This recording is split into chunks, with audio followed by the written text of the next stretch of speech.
예, 베드로전서 2장입니다. 베드로전서 2장입니다. 그러므로 모든 악독과 모든 괴휼과 외식과 시기와 모든 비방하는 날을 버리고 갓난 아이들같이 순전하고 신령한 젖을 사모하라. 이는 이로 말미암아 너희로 구원에 이르도록 자라게 하려 함이라. 자, 이게 어린 양이 됐던 어린 자들은 어떤 마음이 있냐면은 육신에 있었을 때에 알고 있던 기준과 복음을 믿고 마음에 죄가 없어지고 성령님이 오셨는데도 불구하고 분별을 잘 못합니다. 분별은 청년의 믿음이 있을 때 분별이 시작돼요. 근데 어린 자들은 뭡니까? 이 똥인지 된장인지 구분이 잘 안 될 때가 많아요. 그래서 이 베드로는 어떤 얘기를 하냐면 악독과 모든 괴울과 외식과 시기와 모든 비방하는 말, 이게 육신의 모습들이거든요. 그걸 다 버리고 갓난 아이들같이 순전하고 신령한 젖을 사모하라 이랬다는 거죠.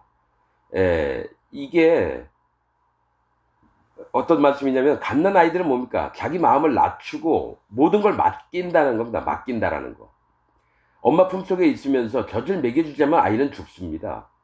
그래서 갓난 아이들은 자기가 어떤 자임을 마음으로 우선은 인정을 해야 되는 거예요. 그래서 내가 아무것도 어른들이 못해주면 난 굶어 죽는 겁니다. 그래서 난 아무것도 몰라요. 난 그냥 시키는 대로 할게요. 사실은 이런 순전한 마음이 필요해요. 이건 영적인 겁니다. 거짓 목사한테 이렇게 마음을 낮추라는 게 아니라 그리스도 예수 안에 들어와서 성령님의 인도를 받을 때는 자기 마음을 낮추고 전부를 맡기는 그런 순전한 믿음이 필요해요. 그래서 순전하고 신령한 젖을 사모하라. 젖은 뭡니까? 이 젖 안 먹으면 죽습니다. 하나님의 양육하심을 얘기를 한다는 거예요. 순전은 뭡니까? 마음에 자기 기준, 욕심, 이런 더러운 것들 이게 없고 깨끗한 걸 얘기해요. 깨끗하고 신령한 뭡니까? 신령한 젖은 뭡니까? 성령님이 내 마음에 오셔서 하나님의 말씀을 순수하게 공급을 하시려고 하는 거예요. 여러분 성령님이 처음에 오시면 하시는 일이 우리 마음에 하나님의 말씀을 깨닫게 하는 겁니다. 이 젖이 바로 하나님의 말씀이에요. 그래서 신령한 뭡니까? 성령님의 인도하시는 그 말씀들을 먹기를 사모하라고 하는 겁니다. 이건 진짜 영적인 거겠지. 여러분 우리 육신의 세계로 듣는 얘기는 아닙니다. 이는 이로 말미암아 너희로 구원에 이르도록. 그러니까 뭐가 있냐면 너무 어리니까 태어나서 조금 있다가 제대로 돌봄을 못 받으면 죽습니다. 그래서 이가 구원을 얻도록 하려면 그 부모로부터 뭡니까? 기저귀도 채워주고 젖도 먹이고 또 씻기기도 하고 이렇듯이 보호 속에서 있도록 그렇게 한다는 겁니다. 그래서 구원에 이르도록이라는 거는 여러분 예정론 이런 거 아닙니다. 구원은 그냥 천천히 이루어가는 것이 아니에요. 구원은 받았습니다. 그런데 뭐냐면 구원을 지킬 수 있도록 힘을 키우는 걸 얘기하는 겁니다. 구원에 이르도록이라는 거는 구원을 입을 수 있도록 그 마음을 지키는 거를 얘기를 하는 거예요. 지키는 거. 자라게 하려 함이라. 이게 그래서 레위기에 보면은 어린 양, 수양, 송아지 이렇게 제사 드릴 때 어린 양일 때는 고운 가루 에바 10분의 1, 또 수양일 때는 10분의 2, 또 송아지일 때 10분의 3입니다. 이게 원칙적인 거라는 거예요. 이 베드로는 이걸 정확하게 안다라는 겁니다. 실제로 뭐냐면 어린 양이 구원이 지켜주려면 고운 가루는 깨어진 마음이야. 콩콩콩콩 찧어가지고 마음이 가루가 된 마음이에요. 낮아진 마음이에요. 그것이 뭡니까? 10분의 1을 드리라는 건 뭡니까? 오직 여호와 하나님이 살아계시다라는 걸 믿는 믿음이 진짜 어린 양에게는 가장 큰 믿음입니다. 그래서 요한 1서에 보면 뭡니까? 아이들아 할 때 어린 양을 얘기합니다. 아이인 상태예요. 너희가 하나님을 알았으며 이렇게 얘기합니다. 또 청년들아 이거는 수양을 얘기합니다. 10분의 2. 그럴 때 뭡니까? 너희가 악한 자를 이기었으며 또 10분의 3 송아지를 얘기할 때 뭡니까? 너희가 태초에 계시는 이를 알았으며. 말이 똑같은 것 같죠? 다릅니다. 아비의 마음을 가진 자들은 뭡니까? 처음부터 계신 여호와 하나님을 믿는 거예요. 그 마음에 조금도 의심이 없이 여호와 하나님이 뭔 말씀만 하시면 그 마음 전부를 인정을 하고 그 말씀의 뜻들을 찾아가며 하나님의 마음을 그대로 전달하는 걸 얘기합니다. 아이들은 뭡니까? 그냥 하나님만 계신 것만 아는 정도라고 얘기를 하는 거예요. 예, 그래서 너희로 구원에 이르도록이라는 건 네가 구원을 받을 수 있도록 마음을 지키는 겁니다. 여호와 하나님이 살아계시다라는 거. 이르도록 자라게 하려 합니다. 너희가 청년의 믿음을 갖도록 자라게 하려 함이라는 거죠. 순전하고 신령한 젖을 사모해서. 자, 너희가 주의 인자하심을 맛보았으면 그리하라. 즉 맛보았다는 건 뭡니까? 맛을 벌써 경험을 했다라는 거예요. 주의 인자하심, 하나님의 예수님의 긍휼하심을 맛보았으면, 인자는 뭡니까? 어질고 자비로운 마음을 얘기하는 게, 그게 하나님이 불쌍히 여기서 돌보는 마음을 너희가 맛보았으면 그렇게 하라는 겁니다. 그러나 사람에게는 버림바 되었으나 하나님께는 택하심을 입은 보배로운 산돌이신 예수에게 나와. 자, 사람들은 예수님을 십자가에 못 박아 죽였어요. 아주 뭡니까? 하나님을 모욕하고 있다. 네가 무슨 하나님의 아들이라고 하냐. 막 그래서 예수님 죽였거든요. 근데 산돌은 살아있는 돌. 성경에서는 돌은 바위, 반석은 여호와 하나님, 예수님, 성령님을 얘기할 때 돌을 표현합니다. 반석이나 바위를. 그래서 살아있는 돌이 되신 예수께 나와 너희도 산돌같이 신령한 집으로 세워지고. 자, 예수님이 건축자에 버린 돌을 버렸는데 그거를 모양을 다듬어서 뭡니까? 그 집에 모퉁이 돌을 만들었다 그래. 대표적인 그 집에 입간판을 만들었다라는 거예요. 그렇듯이 하나님 앞에, 예수님 앞에 거듭난 우리들도 예수님의 모양같이 신령한 집으로 세워져야 된다는 거예요. 신령한 집으로. 신령한 집은 뭡니까? 성령님이 계시는 처소를 만들으라는 겁니다. 신령한 집은 성령 하나님이 우리 마음에 오셔서 거하시는 처소를 만들라고 하는 거예요. 신령한 집으로 세워지고 예수 그리스도로 말미암아 하나님이 기쁘게 받으실 신령한 제사를 드릴 거룩한 제사장이 될지니라. 자, 예수님 때문에 하나님이 기쁘게 받으실 신령한 제사는 뭡니까? 성령님과 함께 드리는 제사를 얘기합니다. 여러분, 제사는 뭡니까? 제사장만 드릴 수 있어요. 레위인은 성막을 섬기는 일이지만 누굽니까? 제사장들은 뭡니까? 재단에서 번제도 드리고 화목제도 드리고 여러 가지 제사를 드릴 수 있어요. 그래서 그거는 성령님과 함께 하는 겁니다.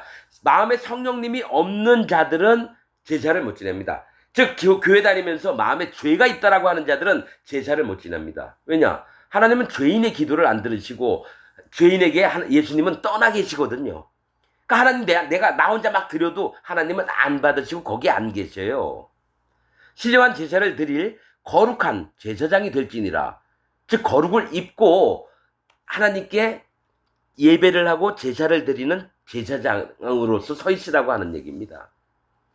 여러분, 거룩은 이 땅에서 얻는 거지 죽을 때쯤 얻는 게 아닙니다, 여러분.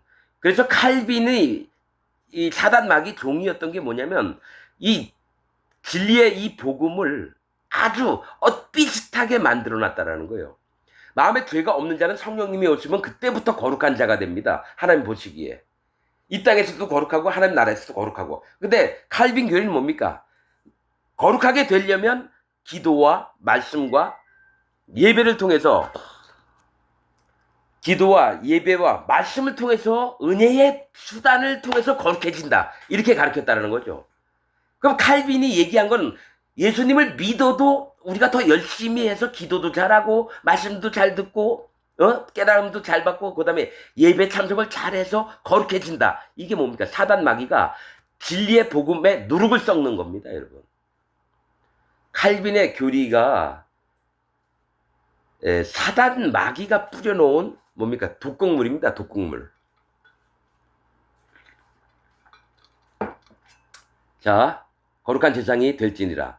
경에 기록하였을 때, 성경에 기록하였을 때, 보라 내가 택한 보배롭고 요긴한 모퉁이 돌을 시온에 두노니 저를 믿는 자는 부끄러움을 당치 아니하리라.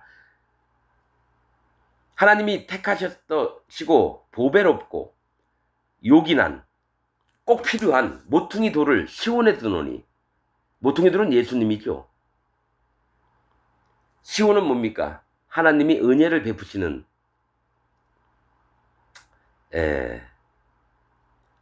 예수님 때문에 우리가 믿는 자들은 부끄러움을 당치 않습니다. 하였으니 7절 그러므로 믿는 너희에게는 보배이나 믿지 아니하는 자에게는, 계속 여기 보배라는 표현을 많이 해요. 베드로는 값진 보화를 얘기를 합니다.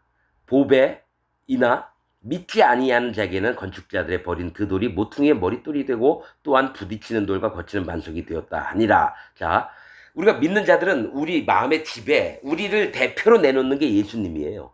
머릿돌이 되셨어요. 그러나 믿지 않는 자, 그 마음에 죄가 있는 자들은, 예수님 믿고도 죄가 있는 자들은 부딪히는 돌과 거치는 반석, 즉 심판받을 자가 됐다라는 겁니다. 건축자의 버린 그 돌이 모퉁이 머릿돌이 되고, 이건 시편 118편 22절에 있는 거고요. 부딪히는 돌과 거치는 반석이 되었다는 이사야서 8장 14절에 있는 겁니다. 저희가 말씀을 순종치 아니함으로, 말씀을 순종치 않았다는 건 말씀을 믿지 않았다라는 거예요. 그죠? 아니함으로 넘어지나니 이는 저희를 이렇게 정하신 것이다. 이거 뭡니까? 자, 예수님의 복음이 왔어요. 진리의 복음이 왔어요. 그래서 사람들 마음에 있는 죄를 전부 다 없앴어요. 그리고 성령님을 그 죄가 없으니까 마음에 들어오시게 하셨는데, 이 말씀을 믿지 않는 자에게는 넘어지게 한다는 건 뭡니까? 이 믿지 않는 자들은 뭡니까? 대부분이 99.99%가 뭡니까? 기독교인 안에 있는 건데, 예수님 믿고도 죄가 있는 자들은 전부 다 넘어집니다.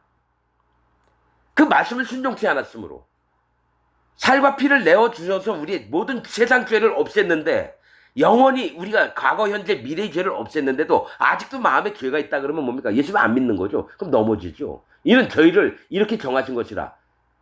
깨닫지도 못하고 보지도 못하고 듣지도 못하게 하시는 겁니다. 왜냐? 자기 기준, 자기 생각이 너무 크니까 성령의 이 말씀을 전달을 해줘도, 진리의 복음을 전달해줘도 내가 우리 교회에서 목사가 가르친 대로 믿는 게 가장 맞다라고 믿으니까 하나님이 정하셨어요. 그럼 너 그렇게 믿어. 그래서 심판하는 겁니다. 자, 오직 너희는 택하신 족속이요. 하나님이 우리를 그리스도 예수 안에서 마음에 말씀을 순종하는 자들은 택하신 족속이 됩니다.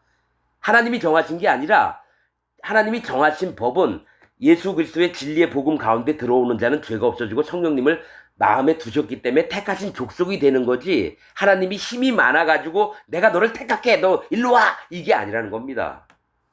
누구에게나 공평한 기회를 주시고 여기에 마음에 마땅한 순종하는 자만이 들어올 수 있게 만드셨다는 거죠. 너희는 택하신 족속이요, 왕같은 제사장이요, 거룩한 나라요. 거룩을 이미 입은 나라입니다, 여러분. 앞으로 거룩해지는 게 아니에요. 그의 소유된 백성이니 이는 너희를 어두운 데서 불러내요. 어두운 데서 불러냈다는 건 뭡니까? 죄 가운데서 불러냈다는 거예요. 우리는 처음부터 어둠이었어요. 불러내요. 그의 기이한 빛에 들어가게 하신, 창세기 1장 3절에 뭡니까? 빛이 있으라 하심에 빛이 있었고. 이게 하나님의 계획입니다. 어둡고 공허하고 흑암이 깊은 가운데 있는 자들을 불러내서 예수님의 빛 가운데 들어와서 죄를 완전히, 어둠을 완전히 없애는 겁니다, 여러분. 여러분 해보세요. 빛이 있는데 어둠이 다 물러가잖아요. 빛에 그러니까 죄가 다 없어지는데, 예수님 빛 가운데도 들어왔는데 자기는 어둠이라고, 죄가 있다라고 얘기하는 자는 뭡니까? 예수님을 안 믿는 자죠. 말씀에 순종하지 않는 자예요.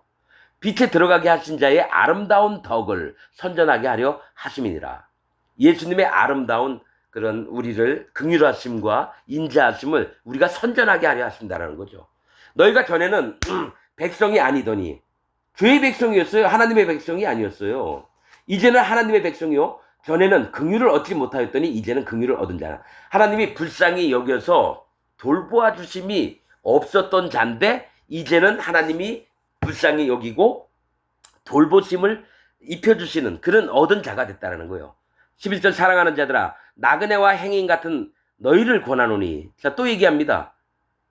나그네라고 자꾸 표현하죠. 이 땅에 마음을 안 두는 자들이 나그네입니다. 하나님은 나그네된 인생을 얘기를 하시면서 너의 마음이 바르다라고 얘기합니다. 이 땅에서 땅의 뿌리를 받고 이 땅의 행복만을 위해서 사는 사람은 나그네 인생 사는 게 아닙니다. 이 땅이 전부인 줄 알아요. 그래서 하나님 나라를 못 얻습니다. 그게 부자인 마음을 갖는 사람입니다. 심령이 가난한 자, 즉 마음이 가난한 자는 천국이 저희 것이며 했는데, 멀어지는 자는 뭡니까? 부자의 마음을 갖는 거예요. 거지 나사로와 부자를 얘기할 때 그 표현을 하는 겁니다. 이 땅에서 잘 먹고 잘 살고 행복하게만 살려고 하는 자들은 뭡니까? 전부 다 지옥에 갑니다. 지옥에 간다고 얘기했었어요, 예수님이. 근데 나그네와 행인 같은 너희를 권하노니 영혼을 거스려 싸우는 육체의 정욕을 제어하라. 자, 어차피 너희 나그네잖아. 이 땅에 있으면서 남들 그 부자들 마냥 또 그 모습을 따라하려고 육체의 정욕적으로 사는 것들을 제어하라는 겁니다. 멈추라는 거죠. 자, 너희가 이방인 중에서 행실을 선하게 가져 너희를 악행한다고 비방하는 자들로 하여금 너희 선한 일을 보고 권고하시는 날에 하나님께 영광을 돌리게 하려 함이니라. 자, 이방인 중에서 행실이 선하게 가죠. 자, 이방인은 뭡니까? 아직 예수님을 믿지 않는 자. 이 얘기를 합니다. 그들에게 선한 행동들을 해가지고 하나님께 영광을 돌리라. 왜냐하면 이방인들이 하나님께로 나올 수 있도록 그들 또한 구원받을 수 있도록 너희의 선한 일들을 행하라는 겁니다. 이 전 말씀에 영혼을 거스려 싸우는 육체의 정욕을 제어하라 그랬죠? 이 육체의 정욕은 뭐냐면 쓴뿌리입니다. 쓴뿌리. 쓴뿌리가 나면 여러분 육신의 정욕들을 위해서 살아갑니다. 원래 우리가 근본이 쓴뿌리였거든요. 죄와 어둠과 욕망 가운데 살던 쓴뿌리를 가진 자였는데 육체의 정욕을 쓴뿌리, 옛날에 살았던 모든 이런 것들을 뭡니까? 멈추고 제어를 하라는 겁니다. 자, 13절. 인간에 세운 모든 제도를 주를 위하여 순복하되 혹은 위에 있는 왕이나 이 얘기합니다. 인간에게 세운 모든 제도는 사회 규범도 잘 지키라는 겁니다. 사회 규범. 순복하되 혹은 위에 있는 왕이나 혹은 악행하는 자를 징벌하고 선행하는 자를 포장하기 위하여 그에 보낸 방백에게 하라. 자, 여러분 너희가 왕을 세워놨으면 왕에게도 잘 순복을 하고 사회 규범 있잖아요. 그 다음에 경찰들이 있어요. 어떤 자들은 악한 자들을 막 잡아다가 감옥에 가두고 잘했다고 하는 건 뭡니까? 상급도 줘요. 상을 막 줘요. 포장하기 위하여. 이게 뭐가 있냐면은 이들에게 함부로 하지 말라는 겁니다. 방백에게 하라. 관리들에게 잘 하라는 겁니다. 사회 규범도 잘 지키라는 거예요. 15절 곧 선행으로 어리석은 사람들의 무식한 말을 막으시는 것이라. 이게 뭐냐면 곧 선행으로 어리석은 사람들의 무식한 말을 막으시는 것이라. 자유하나 그 자유로 악을 가리우는 데 쓰지 말고 오직 하나님의 종과 같이 하라. 이게 뭐냐면 너희가 사회 규범도 잘 지켜가지고 그 선행으로 어리석은 사람들의 무식한 말을 막으시는 것이라. 어리석은 사람이 뭡니까? 하나님을 비방하고 뭐죠? 함부로 하는 자들의 무식한 말을 막으시는 것이란 거죠. 또 방백이나 이런 자들에게 선한 일들을 행했을 때 이들이 함부로 우리를 못한다라는 거예요. 그 무식한 말을 막으시는 것이라. 자유하나 우리가 다 자유로워요. 그러나 즉 자유로 악을 가리우는 데 쓰지 말고 너희의 악을 가리우는데 막 너희 행동들을 막 함부로 하지 말고 오직 하나님의 종과 같이 하라는 거는 하나님의 말씀을 따르고 하나님 명령하신 대로 잘 준행을 하라고 얘기를 하는 겁니다. 자, 무사람을 공경하며 형제를 사랑하며 하나님을 두려워하며 왕을 공경하라. 무사람은 뭡니까? 모든 사람을 공경하며 여러분 비록 죄사함을 받지 않은 사람, 절에 다니는 사람, 또 이런 사람들은 절에 다닌다고 뭐 무시하지 말고 여호와 증인이라고 저 뭡니까? 안식일 교도라고 이단이라고 막 무시하지 말고 무사람이라고 하는 거는 뭡니까? 모든 사람을 얘기해요. 저 같은 경우는 무당을 만나도 인격적으로 대우해 줍니다. 나는 하나님 믿고 이 사람은 귀신에 들려서 지 멋대로 한다고 해서 함부로 안 합니다, 여러분. 뭐가 있냐면 사람과 사람 모습으로 그냥 보는 거예요. 그 사람이 나를 악하게 비방을 하고 이러면 하나님께 기도해서 그를 물리치도록 하나님이 또 해주시기를 원하고 이렇지만은 그 사람도 평범한 사람이고 그래요. 단지 나는 하나님을 믿고 그들은 귀신을 믿고 이단 같은 사람 믿고 막 이럴지라도 함부로 무시는 하지 말고 공경을 하는 자세를 가져서 먼저 그의 마음을 얻어서 그가 또 악한 데 있다가 돌이킬 수도 있잖아요. 무사람을 공경하며 형제를 사랑하며 하나님을 두려워하며 이건 반드시 하나님 경외하는 마음은 꼭 있어야 됩니다. 이거 가장 중요한 겁니다. 왕을 공경하라. 그냥 왕이라고 해서 대통령 뽑아놓으면 여러분 어떡합니까? 누구지? 이재명이, 누가 막 김문수가 됐으면 김문수 막 함부로 이렇게 하지 말고 그냥, 왕으로 하나님이 세워놓으셨으니까 대통령으로 뽑아놨으니까 하나님 저를 좀 부탁드립니다. 기도하면서 그냥 그가 나라를 위해서 잘 또 할 수 있도록 이런 마음을 갖고 있으라는 겁니다. 자, 18절. 사환들아 범사의 두려움으로 주인들에게 순복하되 선하고 관용하는 자들에게만 아니라 또한 까다로운 자들에게도 그리하라. 사환들은 뭡니까? 이때는 종들이나 노예들도 많았어요. 그런데 교회 왔다가 예수님이 모든 죄 다 사하고 우리를 하나님 나라에 데려간다 하니까 다들 좋아가지고 믿었어요. 그런데 뭡니까? 그 교회에 같이 주인도 왔어요. 대부분 주인들이 데리고 왔을 거 아니에요. 자기만 멋대로 오지는 않았을 거고. 그래서 그 종들이나 하인들은 그 주인들에게 두려움으로 평소에 있듯이 주인들에게 순복을 하는 거죠. 좋은 마음으로 복종을 하라는 겁니다. 또 선하고 관용하는 자들에게만 아니라, 이게 뭐냐면 나한테 잘해주고 나를 잘 챙겨주는 주인들에게만 그렇게 하는 게 아니라 또한 까다로운 자들에게도 그리하라는 겁니다. 까다로운 자는 뭡니까? 야, 오늘 이거 못했어? 너 오늘 못한 별로 저거 다 해놓고 밤이 새도록 다 해놓고 들어와. 저녁도 안 주고. 이런 까다로운 주인이 있어도 좋은 마음으로 하라는 겁니다. 19절. 애매히 고난을 받아도 하나님을 생각함으로 슬픔을 참으면 이는 아름다우나. 자, 내가 크게 잘못한 것도 없는데 위에 주인이 얼마나 힘들게 시키는지 애매히 고난을 받아도, 이건 밑에 있는 사람들에게 얘기하는 거, 종이나 하인들, 하나님을 생각함으로 슬픔을 참으면 이는 아름다우나. 예? 20절. 죄가 있어 매를 맞고 참으면 무슨 칭찬이 있어요? 그러니까 매를 맞고 해도 내가 하인이니까 어쩔 수 없이 참아야 되는 거예요. 그런데 뭡니까? 애매히 고난을 받아도 하나님 내가 이렇게 어려움을 당하고 있습니다. 하나님 저를 돌봐주시고 제가 좀 마음은 슬프지만 하나님께서 저를 허락하여 주옵소서. 이러면 하나님이 네 마음을 내가 안다. 위로를 베푸신다는 거예요. 그래서 이는 아름다우나? 죄가 있는 거예요. 아유, 주인이라는 놈이 저렇게 해? 내가 이렇게까지밖에 못해? 막 이렇게 뭐 열받아가지고 막 찡찡거리면 너 이놈이 감히 어디 주인한테 이래? 엎드려! 그래서 매를 때린다는 거예요. 그러면 맞고 참으면 무슨 칭찬이 있으리요? 오직 선을 행함으로 고난을 받고 참으면 이는 하나님 앞에 아름다우니라. 네가 어떤 일을 당하든지 하나님 앞에 마음이 정해져 있으면 무슨 일을 당하든지 잘 참으면 하나님이 널 보시기에 아름다운 자가 되느니라. 이렇게 얘기한다는 겁니다.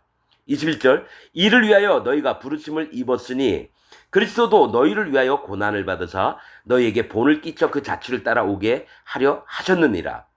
자, 뭡니까? 사환들, 즉 종이나 하인들에게 예수님도 여러 가지 핍박과 어려움 중에 있어서 그것을 너에게 본을 끼치려고, 본을 보이시려고, 예수님의 모습을 따라오게 하려고 예수님이 이런 일들을 하셨다라는 거예요. 그래서 너희도 마음 슬퍼하지 말고 애통해하지 말고 잘 참음으로 아름답게 쫓으라고 하는 겁니다. 22절. 저는 죄를 범치 아니하시고 그 입에 괴사도 없으시며, 죄를 예수님은 안 지으셨어요. 그 다음에 입으로도 막 욕소리 막 화가 나가지고 막 이런 것도 없으셨대요. 간사한 꾀예요, 괴사가. 없으시며 욕을 받으실 때 대신 욕하지 아니하시고 고난을 받으실 때 위협하지 아니하시고 오직 공의로 심판하시는 자에게 부탁하시며, 하나님께 부탁을 했다는 거죠. 어려운 일이 있을수록 하나님께 더 부탁을 하셨다는 거예요. 친히 나무에 달려 그 몸으로 우리 죄를 담당하셨으니. 자, 예수님이 십자가에 달려서 그 죄를 담당했다는 건 뭡니까? 죄를 가져가셨다는 거잖아요. 나는 제일 싫은 게 기독교인 중에 예수님 믿고 자기 죄가 있다라고 하는 자는요, 예수님을 믿는 자가 아닙니다. 예수님 십자가를 헛된 것으로 여겨서 실패한 예수님을 믿고 있기 때문에 그는 사단 마귀의 백성이지 하나님 백성은 아닙니다. 예수님 믿고 죄가 있다고 하는 자는 무조건 사단 마귀의 자녀입니다. 우리로 죄에 대하여 죽고 의에 대하여 살게 하려 하심이라. 저가 채찍에 맞음으로 너희는 나음을 얻었나니 너희가 전에는 양과 같이 길을 잃었더니. 뭡니까? 하나님이 구원하시려고 했는데 길을 잃어가지고 자기 멋대로 살 수밖에 없었던 죄의 종들이었다라는 거예요. 이제는 너희 영혼의 목자와 예수님을 얘기합니다. 감독 되신, 우리를 살피시고 돌보시고 우리 안에 이렇게 보호하시는 예수님 되신 이에게 돌아왔느니라 하면서 고린도전서 2장을 마칩니다. 여러분들, 베드로서를 쭉 읽다 보면 베드로의 깊은 마음들을 볼 수 있습니다. 분별하는 마음도 생길 거고 이럴 겁니다. 여러분들의 말씀을 들을 때에 자기 마음 중심 깊숙한 곳에서 말씀을 들으시기를 부탁드리겠습니다.